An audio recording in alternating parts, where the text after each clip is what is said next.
어느 교회에서 찬송가 경연대회가 있었습니다. 김 집사님의 가정에 이렇게 찬양을 하게 되었습니다.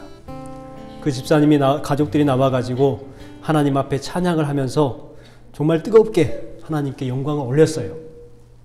그런데 그 김 집사님이 갑자기 음정과 박자를 딱 틀린 겁니다. 매우 중요한 부분, 그 부분에서 틀린 것이죠. 교인들이 그 소리를 듣고 깔깔거리면서 웃습니다. 교인들은 웃었지만 그 김 집사님은 너무나 창피한 거예요. 그래서 고개를 숙이고 그렇게 부르는 둥 마는 둥 하다가 결국 들어갔습니다. 들어가면서 자녀들이 그러는 거예요. 아빠 왜 틀렸어? 그러면서 김 집사가 들어가서 이제 앉았어요. 그리고 얼굴을 들지 못하고 고개를 푹 숙이고 있었습니다. 그 다음에 이제 순서가 목사님 가정이 바로 찬양을 하게 되었습니다. 그렇게 찬양을 하면서 목사님께서도 또 가족들과 함께 은혜로운 찬양을 했어요. 그런데 한참 잘 하시던 목사님께서 갑자기 가장 중요한 포인트에서 음정과 박자를 딱 틀린 거예요. 그러니까는 교인들이 박장대소를 하면서 웃습니다. 왜요? 목사님도 틀렸다는 거예요. 주변에 있던 우리 가족들, 사모님과 그리고 자녀들이 이 틀릴 것 같지 않은 분이 틀린 것에 대해서 못마땅했던지 째려보면서 찬양을 하는 겁니다. 온 교회 식구들이 깔깔거리면서 웃고 또 사모님과 자녀들은 왜 틀렸냐는 듯 눈치를 줍니다. 그래도 목사님은 즐거운 듯이 웃으면서 하나님을 찬양했습니다. 그 찬양할 때에 김 집사님도 내심 목사님도 틀리는데 나는 괜찮겠지라는 안도를 하는 것처럼 처음에는 웃지도 못하고 얼굴을 숙이고 있었던 그 집사님이 웃기 시작했습니다. 어느 날 그 목사님께서 지병이 있으셨는데 갑자기 쓰러지셨어요. 병원에 실려가게 되었고 회복하지 못하셔서 결국 소천하셨습니다. 침통한 마음으로 장로님들께서 이제 목사님 목양실을 정리를 하는데 그때 메모장이 하나가 발견이 되었어요. 그 메모장에 이와 같은 내용이 기록이 되어 있습니다. 7월 14일 교회 가족 찬송 대회가 있었다. 김 집사가 찬양을 부르다가 틀려서 교인들이 다 웃었는데 김 집사는 너무 창피해하는 것 같았다. 그 다음 우리 가정 차례가 되었다.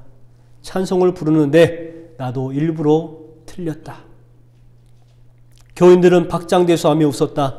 그때 나는 슬쩍 김 집사를 보았다. 김 집사를 보았더니 목사님도 찬양 가사를 틀릴 수 있구나 라고 생각하는 것 같아 같이 웃고 있었다. 나는 참 마음이 기뻤다. 오늘도 작은 일로 성도들에게 웃음을 줄 수 있었고 한 영혼을 위로해 줄 수 있어서 참 기쁜 하루였다. 이와 같은 메모가 기록이 되어 있었습니다. 다른 사람을 배려하기 위해서 교회 성도들에게 웃음을 주시기 위해서 그렇게 배려하는 따뜻한 마음으로 그렇게 하셨던 것이죠. 이 목사님의 이야기를 듣고 참 배려심이 많고 마음이 따뜻한 목사님이시겠다 그런 생각이 듭니다. 오늘 본문 말씀에도 그 따뜻한 배려와 아름다운 모습을 보게 돼요. 오늘 말씀을 통해서 아름다운 배려, 그 아름다운 배려를 배우는 그러한 시간이 되었으면 좋겠습니다. 오늘 말씀에 보면 보아스는 이방 여인 룻을 도와주죠. 그런데 룻을 도와줄 하등의 이유가 없었어요. 룻은 일에 방해되는 귀찮은 존재입니다. 추수를 하고 있는데 객들이 와가지고 그 이삭을 주워가는 것 얼마나 귀찮겠어요.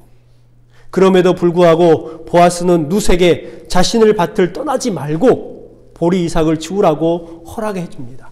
또한 세심하게 돕습니다. 자격이 있다기보다는 이것은 모두가 다 보아스의 배려였죠.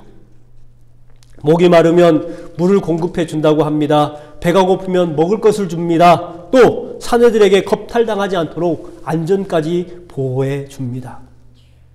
여기에서 우리는 보아스가 어떤 성품을 가지고 있는 사람인지 알 수가 있는 부분이죠. 오늘 주신 말씀을 통해서 보아스는 어떤 분인가? 보아스는 도대체 어떤 성품을 가지고 있었기에 그 룻을 그렇게 배려할 수 있었는가? 한번 생각해 보면서 은혜를 나누는 시간이 되었으면 좋겠습니다. 여러분, 보아스는 어떤 사람이었을까요? 첫 번째 보면 보아스는 축복의 사람이었다는 것을 알 수가 있습니다. 여러분, 무엇을 축복이라고 생각하세요? 우리가 흔히들 축복이라는 것은 물질적인 복, 지상과 기복적인 신앙, 그런 것들의 기복적인 것들을 복이라고 축복이라고 생각을 합니다. 그런데요, 축복이라는 것을 너무나 함부로 사용하다 보니까 축복에 대해서 좀 왜곡된 것이 바로 이와 같은 현상들이에요. 축복은 결코 지상적인 것도 아니고 기복적인 것도 아니고 물질적인 것, 이기적인 것은 더더군다나 아닙니다. 여러분, 그러한 것들은 가짜죠. 우리의 인생에 가장 가치 있게 만드는 축복이 어떤 것이냐? 바로 보아스가 일꾼들에게 했던 축복이 바로 가장 중요한 축복입니다. 오늘 말씀에 보면 보아스가 밭에 등장을 합니다. 그 밭에서 보아스는 축복의 사람, 그 일터, 땀 흘리고 있는 일꾼들에게 수고를 덜 수 있는 긍정의 밭으로 만들어버립니다. 그 긍정의 밭을 만들 수 있는 비결이 뭐였느냐? 바로 4절 말씀에 기록이 되어 있어요. 4절 말씀에 보아스가 그 밭에 와서 이렇게 말을 하죠. 마침 보아스가 베들레헴에서부터 와서 베는 자들에게 이르되 여호와께서 너희와 함께 하시기를 원하노라. 여러분, 보아스가 밭에 있는 일꾼들에게 무엇을 하고 있습니까? 축복을 하고 있는 거예요. 그 축복의 핵심이 뭡니까? 여호와께서 너희와 함께 하시기를 원한다는 축복이었어요. 이것이 진짜 축복입니다. 여러분, 진짜 축복은요, 또 복 중에 가장 큰 복은 어떤 복이냐? 하나님이 함께 하시는 복이 가장 큰 복이라는 거예요. 여러분, 시편 73편에도 말씀하잖아요. 여호와를 가까이 함이 내게 복이다 라고 말씀하고 있는 거예요. 그렇다면 우리가 가장 소망하고 또 받기를 원하는 복이 어떤 복이냐? 하나님이 함께 하시는 복, 그 복을 받기를 위해서 노력하고 그 복을 받기 위해서 기도하는 삶을 살아가야 한다는 것입니다. 주인이 일꾼을 만나서 가장 먼저 해야 될 이야기가 무엇일까요? 별일은 없는가? 일은 잘하고 있는가? 오늘 수확은 얼마나 많이 했는가? 또 얼마만큼 일이 남았는가? 언제나 끝나겠는가? 이와 같은 경영자적 마인드를 가지고 그들을 대해야 되지 않겠습니까? 그런데요, 보아스는요, 그 밭의 주임에도 불구하고 경영자적 입장에서 그들을 대한 것이 아니라, 주인과 일꾼으로 대한 것이 아니라 어떻게 대하느냐? 축복의 대상으로 대합니다.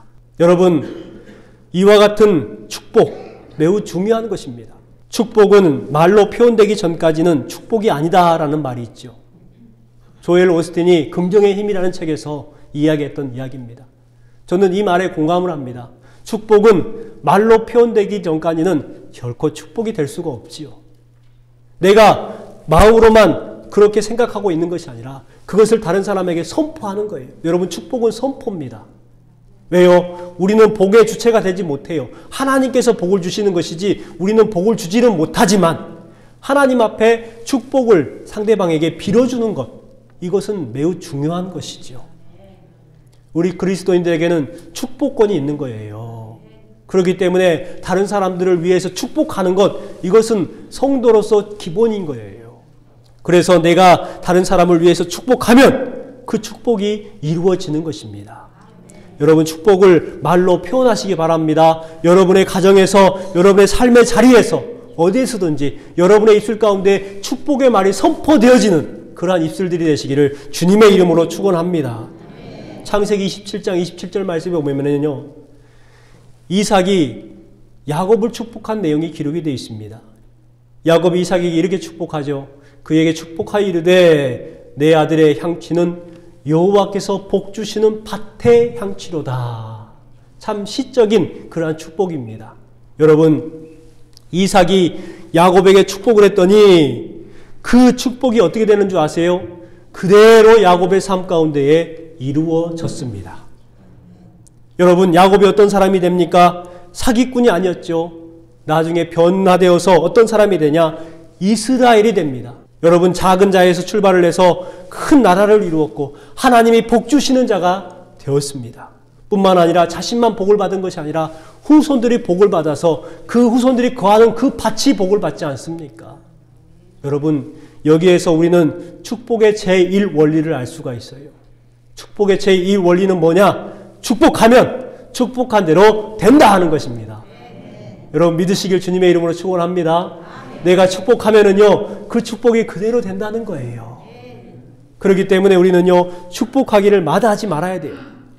이삭이 야곱을 위해서 그렇게 축복했더니 그 축복이 자녀들에게 그대로 임합니다. 뿐만 아니라 야곱이 그 12아들들에게 축복했더니 그 축복이 그들의 삶 가운데 각각에 나타나게 되고 그대로 임하게 되었습니다. 여러분 축복의 원리가 여기에 있는 거예요. 축복을 하면 축복한 대로 되는 거예요. 여러분 하나님의 사람은 거룩한 성도들에게는 축복권이 있다고 말씀을 드렸습니다. 축복의 권세가 있는 거예요. 하나님의 자녀됨의 권세, 이 축복을 여러분들 누리시길 바랍니다. 뿐만 아니라 그것을 다른 사람들에게 축복하십시오. 나도 축복을 누리고 또 나도 복을 누리는 그러한 삶을 살아갈 뿐만 아니라 여러분의 입술을 통하여서 선포하고 믿고 긍정하고 열정의 언어로 다른 사람에게 축복을 선포하시기 바랍니다. 그러면은요 그 축복이 임하게 되는 거예요. 여러분 축복은 그냥 주어지는 것이 아닙니다. 여러분의 입술의 고백으로 선포하십시오. 가장 먼저 누구를 축복하냐면 여러분 자신을 축복하십시오. 성경 말씀에 기록하잖아요. 하나님을 사랑하고 내 이웃을 내 몸같이 사랑하라 라고 말씀합니다. 우리는 하나님 사랑, 이웃 사랑만 생각해요. 그런데 분명히 말씀합니다.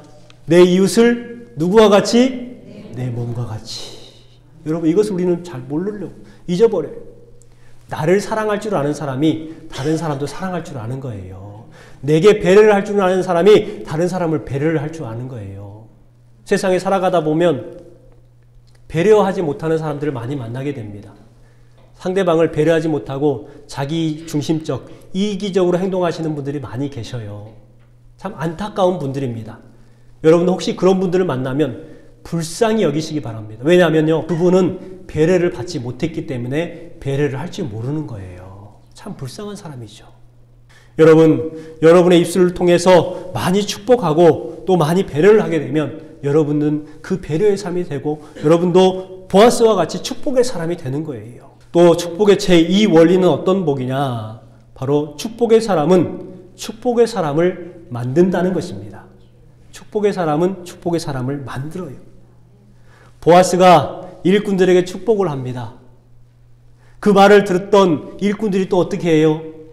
보아스를 향해서 또 축복을 하죠. 4절 말씀에 보니까 그들이 대답하되 여호와께서 당신에게 복 주시기를 원하나이다.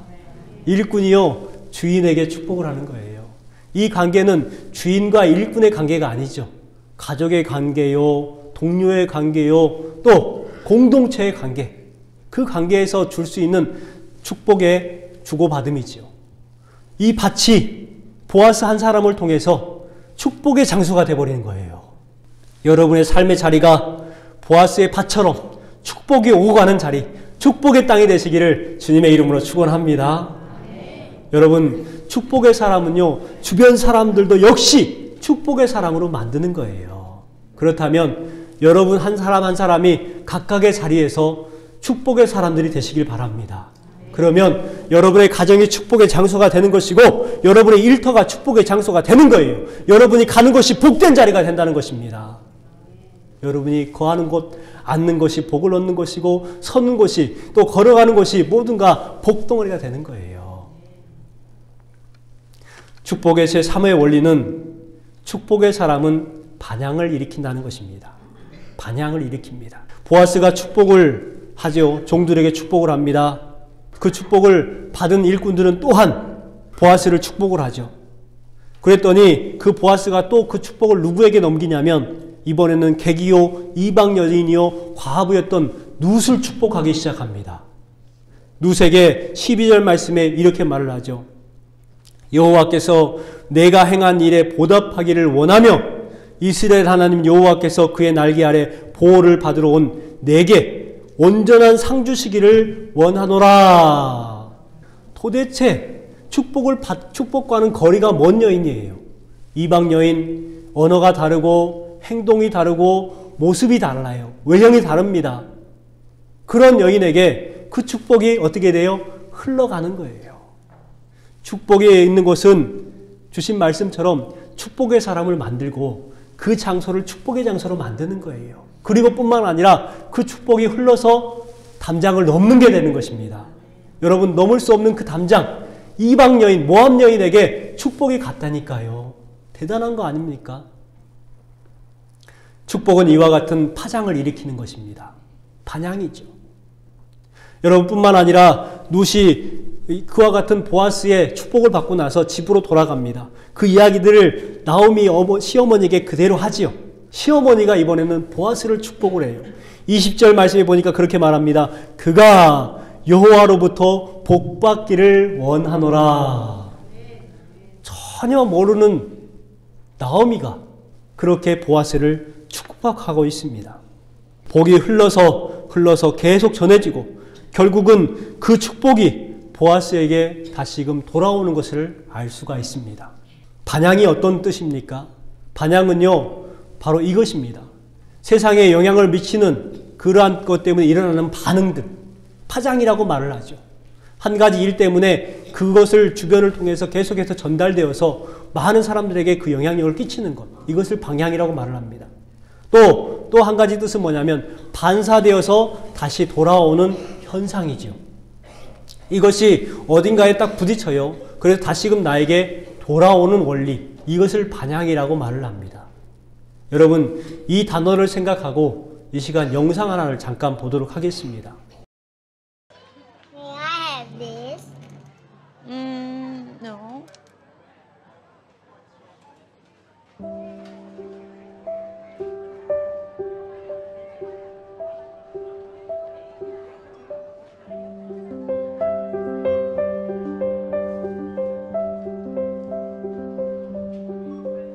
Why don't you get something special for Grandpa?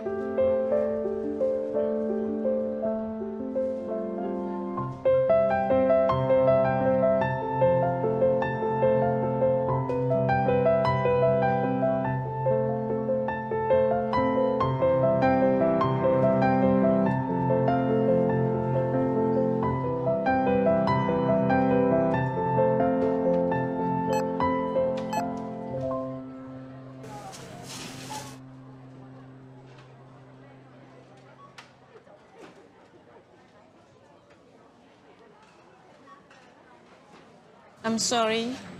Can I return the cake, please? Sure, yes. I want the cake, please. I won't ask for anything else. Next time, okay? When we can afford it? Last time you said that.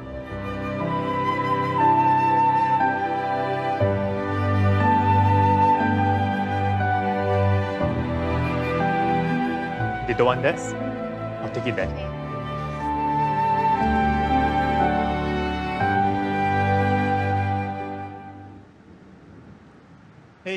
Hey. Hello, this is for you. No, we cannot accept it. Would you please? There's no reason for you to buy the cake for us. Well, when I was 7, my mother wanted to buy me a cake. Mommy, I want this one. But at the counter, we didn't have enough.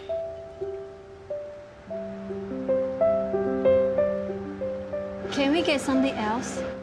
It's my birthday today. Can I choose my own cake, please? I'm sorry.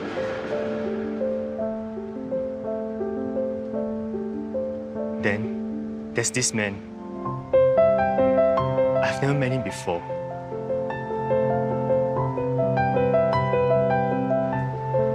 Here, have the cake. Happy birthday. I didn't know his name. I never got a chance to say thank you. I've never forgotten about him. The man in the queue. Thank you. No, thank you. Can I have your contact number? Let me repay you when we have the money.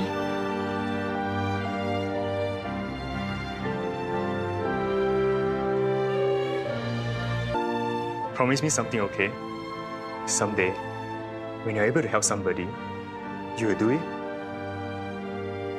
May I know your name, mister? Well, I'm the man in the queue.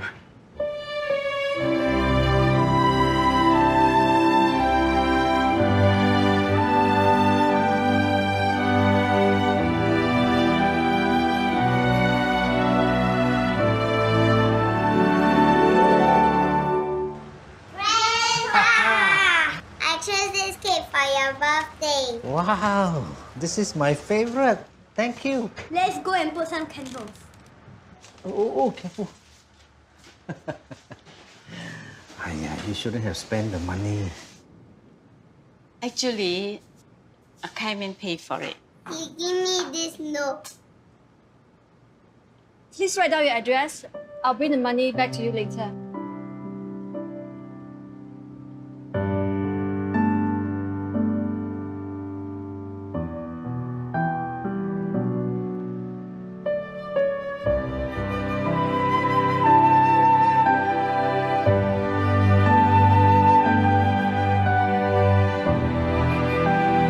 A simple act of caring creates an endless ripple.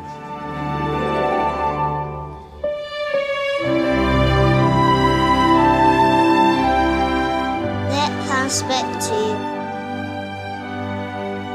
Happy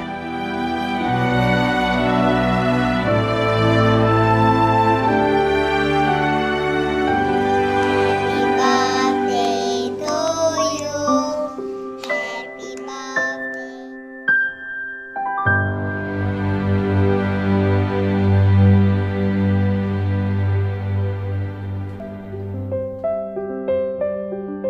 영상에서 보신 것처럼 작은 실천을 했더니 그 실천이 결국 자기에게 돌아오는 것을 볼 수가 있습니다. 여러분, 축복을 심으시기 바랍니다. 축복을 많이 심으시기 바랍니다. 그러면은요, 반드시 거두게 되는 거예요. 축복의 원리 가운데에 가장 핵심적인 원리는 어떤 원리냐? 많이 뿌리면 많이 거둔다는 것입니다. 이것은 심고 거두는 원리죠. 축복의 열매를 많이 거두시는 저와 여러분 되시기를 주님의 이름으로 축원합니다. 두 번째, 보아스는 배려의 사람이었습니다. 보아스는 처음 보는 이방 여인 룻에게 상상할 수 없는 배려를 합니다. 8절과 9절 말씀에 그 배려가 구체적으로 기록되어 있죠. 여러분, 말씀에 보면 보아스는 룻을 어떻게 부릅니까? 딸이라고 부릅니다. 내 딸아 들으라. 솔직히 여러분, 딸이 될 수 없는 사람이죠. 이방 모압 여인, 가까이 하지 말고 어찌 보면 우상의 숭배의 핵심에 있는 그 여인들 아닙니까? 그렇다면 멀리 해야 되죠. 그들은 우상을 섬기는 사람들이기에 여러분, 어떻게든 이스라엘 밖으로 내어 쫓아야 되는 사람입니다. 그런데 보아스는 룻을 어떻게 여기고 있느냐? 내 딸아, 이렇게 여기고 있는 거예요. 그리고 들으라는 것입니다. 이 들으라는 것은 내가 지금부터 말하는 것을 너는 지켜라 라는 것입니다. 여러분, 이것은 매우 중요합니다. 룻을 세심하고 철저하게 도왔습니다. 이것이 룻이 자격이 있어서가 아니라 전적으로 보아스의 배려이지요. 여러분은 어떻게 느끼셨습니까? 처음 만난 여자에게 지나치다는 느낌이 들진 않으세요? 처음 봤는데 보아스가 룻에게 환심을 사기 위해서 그렇게 하는 것일까요? 아닙니다. 이것은요, 말씀을 깊이 묵상하보다 보면 보아스가 평상시에도 그 배려가 생활화되어 있다는 것을 알 수가 있지요. 오늘 본문 10절 말씀에 보면 룻이 보아스에게 묻습니다. 어떻게 묻냐? 이렇게 묻죠. 룻이 엎드려 얼굴을 땅에 대고 절하며 그에게 이르되 나는 이방 여인이거늘 당신이 어찌하여 내게 은혜를 베푸시며 나를 돌보시나이까? 여러분, 룻도 보아스의 배려가 심상치가 않은 거예요. 그래서 묻는 것이죠. 저는 이방 여인입니다. 어떻게 해서 저에게 은혜를 베푸십니까? 라고 지금 말을 하고 있는 것이죠. 이 룻은 보아스를 알지 못했지만 보아스는 룻을 솔직히 잘 알고 있었습니다. 룻에게 칭찬을 해줍니다. 그 칭찬의 이유가 무엇인가? 두 가지를 이야기를 하죠. 어머니를 보살피고 배려했던 룻, 그 배려를 했기 때문에 내가 너에게 배려를 한다는 거예요. 또 두 번째, 부모와 고국을 떠나 알지 못하는 백성에게로 온 일을 칭찬합니다. 그것을 위해서 베푸는 것이죠. 여러분 중요한 것은 뭐냐면 먼저 룻이 배려의 사람이었다는 것을 알 수 있죠. 홀로 된 시어머니, 먼 땅을 홀로 가야 되는 그 길, 모압 지방에서 가나안 땅, 유대 땅, 그 베들레헴으로 가는 길, 그 여정 가운데 함께 동행했던 배려자였어요. 룻은 어머니와 함께 했습니다. 룻은 어머니를 배려했어요. 자기의 욕심대로 하지 않았습니다. 어머니를 끝까지 따라가겠다고 이야기한 것이죠. 여러분 여기에서 알 수 있는 게 무엇인 줄 아십니까? 배려의 사람은 배려를 받게 된다는 거예요. 배려하면 배려를 받고 축복하면 축복을 받게 된다는 것입니다. 우리 민담에 이런 이야기가 있습니다. 백정 최상필과 최서방이라는 이야기가 있어요. 최상필 씨는 시장에서 푸숫간을 운영하는 그러한 백정이었습니다. 당시의 백정은 천민이었죠. 누구도 알아주지 않는 그러한 사람이었습니다. 어느 날 시장에서 이렇게 고기를 팔고 있는데 두 양반이 고기를 사러 왔어요. 첫 번째 양반이 야 상필아 소고기 2군을 다오 이렇게 이야기를 했습니다. 그러니까 최상필 씨가 고기를 2군을 잘라서 주었습니다. 두 번째 양반이 주문을 합니다. 최서방 소고기 2군만 주게나 하니까 예 대답을 하고 고기 2군을 잘라 주었습니다. 고기의 크기가 같았을까요? 달랐을까요?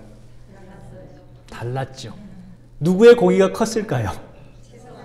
아, 잘하시네요. 그렇죠. 최서방이 고기를 자른 것이 2배는 컸습니다. 그러니까 이 첫 번째 양반이 그것을 보고 야 이놈아 왜 내 고기는 이렇게 작고 저 양반은 왜 저렇게 크게 주느냐 하고 물어요. 그러니까 그 최상필 씨가 뭐라고 한지 아십니까? 네, 손님의 고기를 자른 것은 상필이가 자른 것이고 이 어르신 고기는 최서방이 자른 것입니다. 이렇게 이야기를 한 거예요. 여러분 고기를 많이 주고 적게 주고는 누구 마음이에요? 주인 마음이죠.